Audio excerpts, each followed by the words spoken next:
If you're a practitioner watching this, I want you to think about a specific patient. Someone with chronic psoriasis or eczema, someone you've referred out to dermatology, but they came back.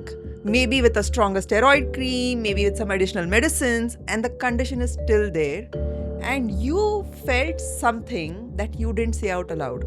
That you should have been able to do more, find more, figure it out. That there was something upstream that you weren't seeing. And you were right, there is. We hear this from the practitioners and students who join iCFN constantly. I had a patient with skin conditions, but I had nothing to offer just beyond a referral. Now, that sense of limitation, it's not because you are not competent. It's because your training module and the course curriculum did not teach you about the gut, skin, and immune functioning at the depth that it deserves. So once you see it, you can't unsee it. Okay. Every skin patient becomes a systems puzzle. Okay. So today on Edible RX, we are actually going to walk you through exactly what we do when someone comes to us at iThrive with chronic eczema or psoriasis. Not generic advice, but the protocol, right? So between Saloni, Suyash and me, you actually have the three biggest brains at iThrive when it comes to solving chronic cases. So we're going to talk about what we test, what we find, how do we go about it with food and supplements, and you'll actually have a framework that you can start using by the end of this episode.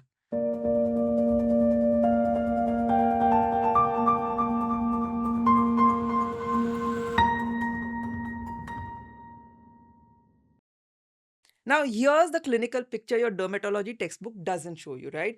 The first thing, for example, the first thing we do is like the full blood panel, not just the standard CBC, but we'll be looking at HSCRP for systemic inflammation, we'll be looking at homocysteine, vitamin D, ferritin, zinc, omega-3 index, and then there's the GI map. And this GI map is basically a aha moment for the practitioners. Why? Because Because they go, yes, haha. Well, for GI map, basically for all psoriasis patients that comes to iThrive, we run this GI map irrespective of their skin condition that they have. Now, this tells us about the gut microbiome dysbiosis that is there inside their system. They might have elevated beta-glucuronidase or low levels of secretory IgA. Now, secretory IgA is the first line of defense inside your body, and there will be pathogenic overgrowth. Now, this tells us about what exactly is going wrong in that patient's case. And in fact, Saloni, I want to add something that this connection actually is the one connection that most clinical training like it completely misses this, right? Now, when you have intestinal permeability, what people call as leaky gut, then you have undigested bacterial, like there are proteins, bacterial endotoxins that are kind of going into your bloodstream. That pushes the immune system into an overdrive, and the skin is literally one of the first places where it shows up. So your training taught you to look at the skin. What we are going to do together is we're going to teach you how to look through the skin, like maybe get X-ray vision. And I also want to add that what we've managed to do at iThrive is we've literally cracked that GI map interpretation open as well, right? Like we went beyond what the labs were offering as their interpretive guide. I think we spent like 8 months, More than that. 1 year or so in just figuring out like every single pathogen that shows up. What does high, low, all of that mean? I think you and your team sat and did it. So we actually have a far better interpretive guide of GI map than the lab itself does, and they know that as well. So when you come to us, you actually learn about the GI map beyond what you would get from the lab that created the GI map as well. Can I push back slightly? No, I'm speaking the truth. All right, so Yash, what do you want to push back on? So because some people who hears about leaky gut Right. sees it as pseudoscience, Okay. but it's not, right? True. It's a technical term which we called as increased intestinal permeability, and that's what we see in GMAP, right? GMAP uses qPCR technology, which is DNA based analysis, and that's also been used by forensic science, right? So it's also used in peer reviewed journals for over 2 decades now. The PCR technology itself. Exactly. Now we have new technologies coming in, but still it has to step into India. But yeah, again, we are using that at the moment. So there's nothing woo about it. No, I love woo-woo, man. Like, why can't there be anything woo-woo about it? That's what a lot of practitioners who comes to us don't go through there in their college years. And that's what exactly we help them learn in the module 7 of ICFN. Right. We actually have an entire module dedicated to gut health and how to interpret the GI map. So now, once we've identified the gut driver, Saloni, what does the protocol really look like? Like the nutrition protocol specifically, can you walk us through that so that anyone listening to this can actually take notes and say that, oh, this is what I'm going to give my client? So phase 1, let's divide it into 2 phases. Phase 1 is removal. That is also elimination. Now, for psoriasis patients, gluten is non-negotiable in any of the forms. As in, they're not eating it. Not basically. at all. Someone will hear gluten is non-negotiable. They'll be like, oh, I have to eat it because Saloni said it's non-negotiable. Well, no, it's a big no. Now, why this? Because the molecular mimicry between gluten, gliadin, and the skin tissue proteins is very well documented in research. So it triggers inflammation and then the psoriasis flare-ups. Secondly, dairy is out. Thirdly, refined sugar is a big no. Why dairy when it comes to psoriasis and eczema? It is also going to trigger the inflammatory responses inside your system. So we are going to take it out. The last one would be nightshades, but again, this I would say is case to case specific because some of the patients might react strongly to What are nightshades. nightshades? Because sometimes what happens, like I didn't even learn about nightshades when I did my master's in nutrition. I don't think it's still updated in our master's syllabus. Like what are nightshades? So could you list down what are nightshade vegetables? Brinjals, tomatoes, and all the seed-based vegetables, most of them. Oh, okay. I think even capsicum, Capsicum is one of it. brinjal, tomato. Basically, the word nightshade comes from the vegetables that grow in the night. Like they require shade to grow. That's what I heard. I learned about the etymology of that word. But these are the vegetables. And maybe in the show notes, we can actually put down a full list of which vegetables to avoid. Yeah. Yes, so that is what we have to avoid. And But you said that's not for everyone. not for everyone Okay. because some of them react strongly, some of them don't. Okay. So it depends case to case specific. All right. And I think that's where the generic advice fails, Correct. right?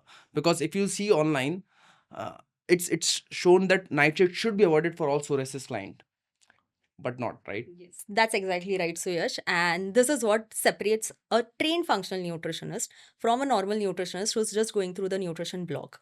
Because what we are going to do at iThrive is we are going to do a structured elimination and a structured reintroduction. So anyone with psoriasis, we are going to remove the nightshades for like 4 to 6 weeks, and then we slowly reintroduce it one at a time just to check up on the symptoms whether it is flaring up or not.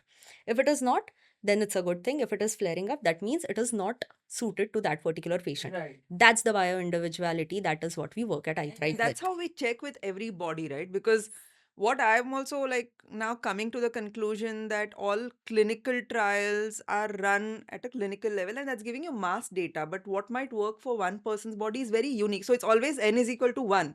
And you can't lose that line of sight that your patient is unique because their genetics, their environment, their light signals, whatever they've grown up eating is very unique to them. And that is what we teach in iCFN. Coming to phase 2, phase 2 is all about replenishment. Now we are taking elimination out. Now we need to replenish it. Now, with what are we going to replenish it is with the help of anti-inflammatory foods. Okay. Starting with garlic, which is anti-inflammatory in nature, and it also possesses antibacterial properties. Then we also focus on turmeric with black pepper because Turmeric lattes. but turmeric with black pepper because it enhances the absorption of curcumin inside our body. Then we are going to include fatty fishes like salmon is one of it as an example, at least 4 to 5 times a week because it will provide omega-3 fatty acids, which are known to lower down the inflammation inside the system. And then comes a very interesting superfood, which is bone broth, which helps in healing the gut lining and the repair of the gut, which is inflamed basically. We are also going to increase the prebiotic fiber because that is very important when it comes to healing the gut lining. So, and then what about other meat like chicken and eggs and all of that? That's okay, Yes, right? yes, that's absolutely okay. So our protein forward approach remains. It's just that these are additional specific foods that you'll be adding. And Suyash, like we've heard of a lot of people getting triggered with bone broth if they have histamine issues, and then I'm sure you have a supplement in mind for that. So which supplement is a replacement for those who can't have bone broth? Yeah, so in that case, collagen is something which we can, add when added with glycine. And of course, when you add creatine, it becomes a super stuff which directly you can replace with bone broth. And glutamine also then, L-glutamine. Exactly. Okay, so like an L-glutamine, creatine, collagen would be a replacement for bone broth if someone has histamine issues and that's why their skin is flaring up. But coming back to the bone broth piece, Saloni, I think that's like super important because it provides that L-glutamine naturally, for which Suyash gave us our replacement already. But glutamine is like the primary fuel source for enterocytes, the cells that line your intestine, and you're literally giving them the food. So you're feeding your gut wall back into health. And imagine as a practitioner, you're able to explain this to your patient step by step that I'm giving you this because this, I'm giving you this because this. You'll actually be able to see their face change when they finally understand why they've been sick. And now there's actually a solution to make them feel better as well. So, Suyash, now completely up to like this is your baby, right? Like, walk us through the supplementation protocol, the logic, because I want any future students of the academy or current students of the academy to understand that when you design a supplement protocol, it's not a shopping list from the internet. And what we do in our clinical practice is based on what the labs tell us, right? And this is a thinking that we are going to teach in ICFN. So please tell us what a supplement protocol would look like. Look at how excited you are about this. So let's talk about the foundation.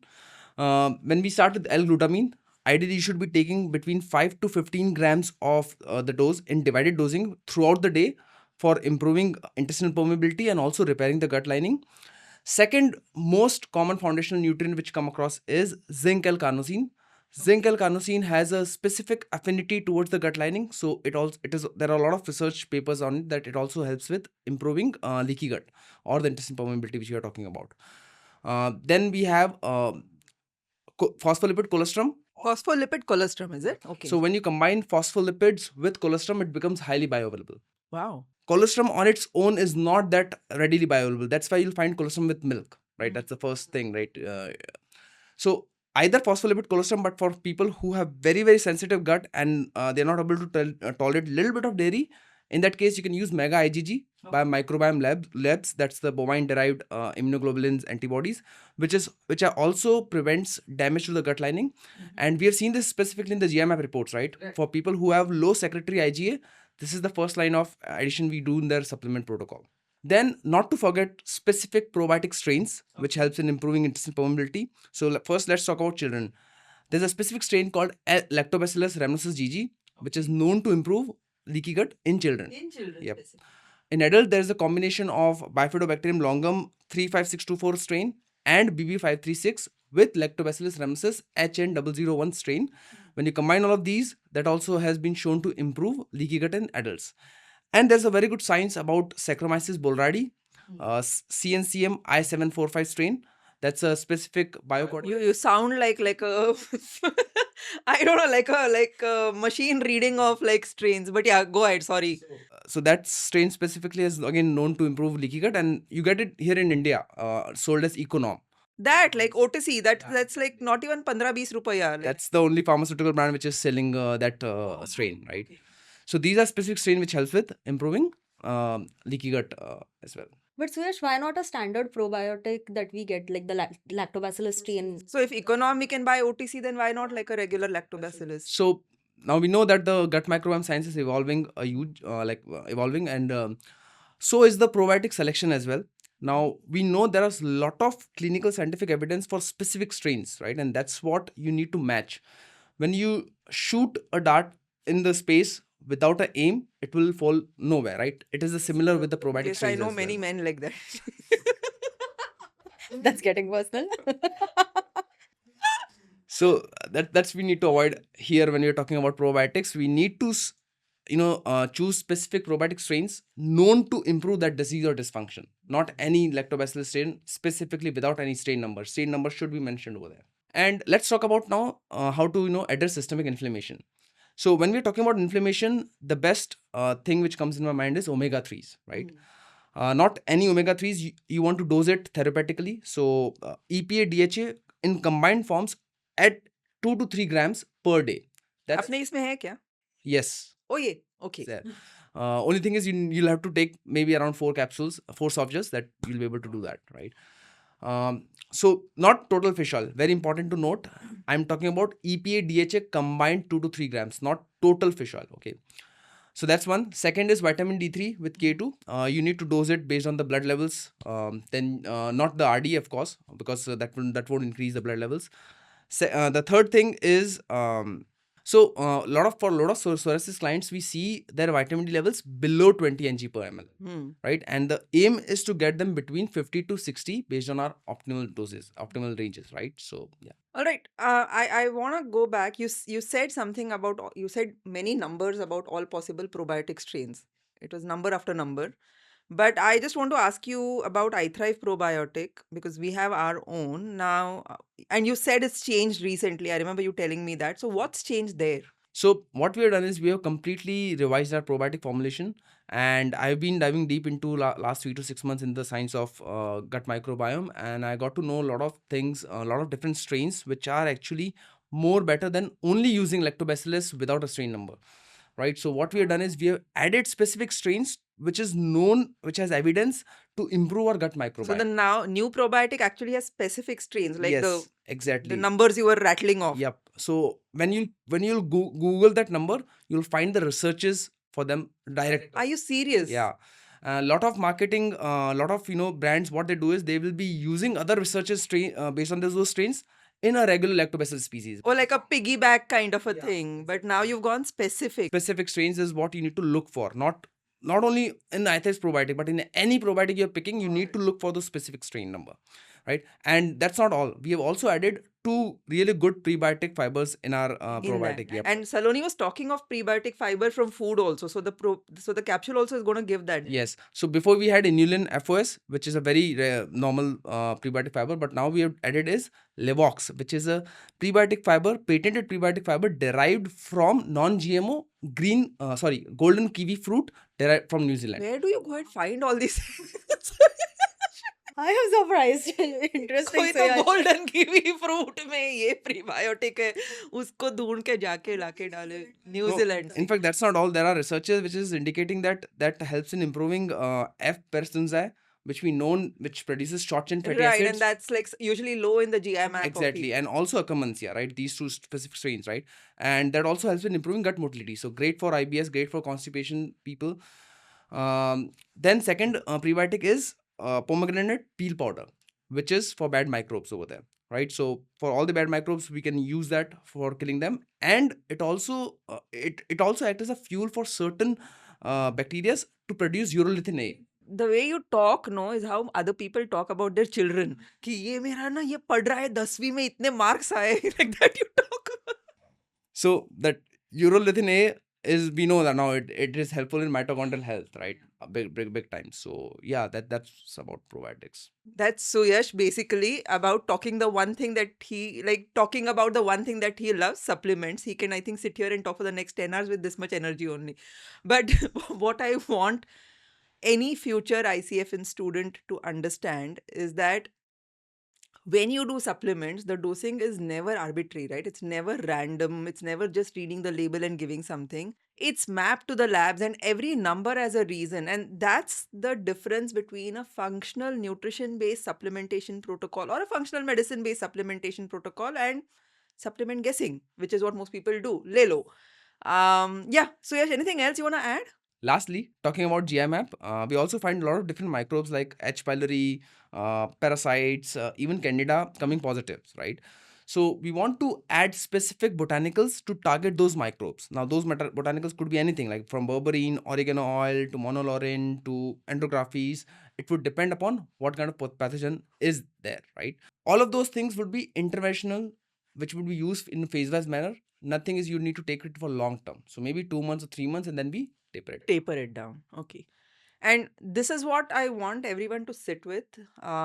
So imagine the next patient who walks into your clinic with chronic psoriasis or eczema. You know what happens. You either refer it out back to dermatology or you give general advice that doesn't move the needle and the patient comes back unchanged. Now, if that happens, that's not really a reflection of your ability, like Saloni said earlier. It's a reflection of the gap in your training. But now picture this instead, okay? 6 months from now, that same patient walks in, you run the GI map, you actually see the dysbiosis, you see the permeability markers, you see the inflammatory pattern, you build the protocol, the food plan, the supplementation. the sequencing of the supplementations, like Suyash said, and you watch that patient's skin clear out in 8 to 12 weeks, not because you gave them a steroid cream, but because you found the fire and you put it out. And sometimes it sounds so simplistic, but this is what we've seen again and again at iThrive. That's the practitioner ICFN course is designed to create. If this kind of clinical thinking is something that you want to learn, then the ICFN program really covers everything we just discussed today in greater depth, and 11 more conditions in greater depth. And of course, the next batch is open. The question is whether you're ready to stop referring out and start figuring it out, because we are here to show you how.